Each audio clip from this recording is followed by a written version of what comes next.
আমি বেশ আগ্রহ নিয়ে অনলাইন পত্রিকায় যে জানার চেষ্টা করলাম প্রেস কনফারেন্সের গুরুত্বপূর্ণ বিষয়টা কি, দেখলাম আনুষ্ঠানিক প্রেস কনফারেন্স করে অনেক ঢাকঢোল পিটিয়ে একটা কথাই ঘুরিয়ে ফিরিয়ে বলেছে, সেটা হচ্ছে বাংলাদেশ জামাত ইসলামী যদি ক্ষমতায় আসে তাহলে দেশের নারীরা নাকি ভীষণ বিপদে পড়বে।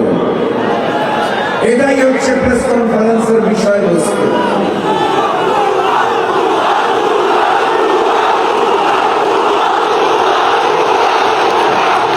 লন্ডন থেকে এক নতুন মুফতি এসেছে, জানেন না কি আপনারা? আসার পরে কি জানি কার্ড বিলাতে চায়, নারী এবং বোনদেরকে সম্মান দিতে চায়।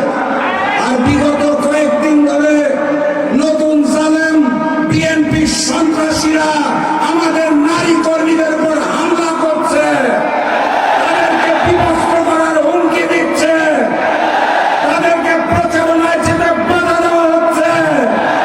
আর তারা বলতে চায় জামাত ক্ষমতায় গেলে নারীরা বিপদে পড়বে।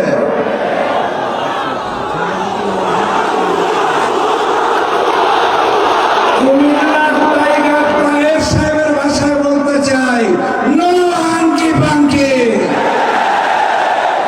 সংগ্রামী সাথী এবং বন্ধুগণ, ভারতের একটা শহর আছে শিলং, সেখানে অতি উন্নত রিসর্টে বসে ভারতীয় ট্রেনিং নিয়ে দেশে নেমে এক বড় নেতা নির্বাচনে অংশগ্রহণ করছেন এবং মিথ্যাচারে লিপ্ত হয়েছেন। তিনি আজকে তার বক্তব্যে বলেছে ৭১ সালে যারা সনাতন ধর্মীদের উপর অত্যাচার করত তারা তাদের রূপ পাল্টে নাকি জাতীয় নির্বাচনে অংশগ্রহণ করছে। আমি ওনাকে স্পষ্ট ভাষায় বলতে চাই, ওই ফ্যাসিস্ট শেখ হাসিনা আর ভারতের বয়ান এই নতুন বাংলাদেশে চলবে না। আপনার নেত্রী দেশনেত্রী বেগম খালেদা জিয়া বারবার ঘোষণা দিয়েছিল জামাতে কোনো যুদ্ধ অপরাধী নাই, ক্যাঙ্গারু কোর্টের মাধ্যমে রাজনৈতিক প্রতিহিংসা চলছে। আজকে আপনি জামাতকে উদ্দেশ্য করে এই কথা বলেন, আপনি কি দেশনেত্রী বেগম খালেদা জিয়ার চেয়ে বড় বিএনপি হয়েছেন? আমরা দেশনেত্রীর সেই বয়ানকে বিশ্বাস করি, অতএব ভারতীয় ট্রেনিং এর মিথ্যাচার চলবে না। সংগ্রামী সাথী এবং বন্ধুগণ,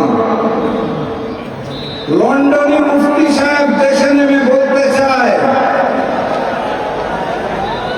এই বাংলাদেশকে উনি কার্ড বিলিয়ে ১২,০০০ কিলোমিটার খাল খনন করে প্রতি বছর ৫ কোটি গাছ লাগিয়ে পরিবর্তন করে ফেলবেন।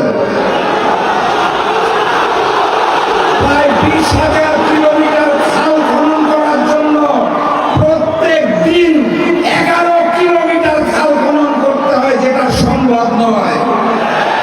এই জাতীয় আজগুবি গল্প দিয়ে নতুন বাংলাদেশে নতুন প্রজন্মকে ভুল বোঝানোর চেষ্টা করবেন না। কথাবার্তা পরিষ্কার, কুমিল্লাবাসীকে স্পষ্ট ভাষায় জানিয়ে দিতে চাই, দাঁড়িপাল্লা, শাপলাগলি, দেওয়ালগলি সবকিছুই আমাদের ১১ দলের প্রতীক। আগামী ১২ তারিখ ১১ দলের প্রতীকে সিল দিয়ে প্রত্যেকটি আসনে জয়যুক্ত করে আগামীর প্রধানমন্ত্রী ডাক্তার শফিকুর রহমানকে উপহার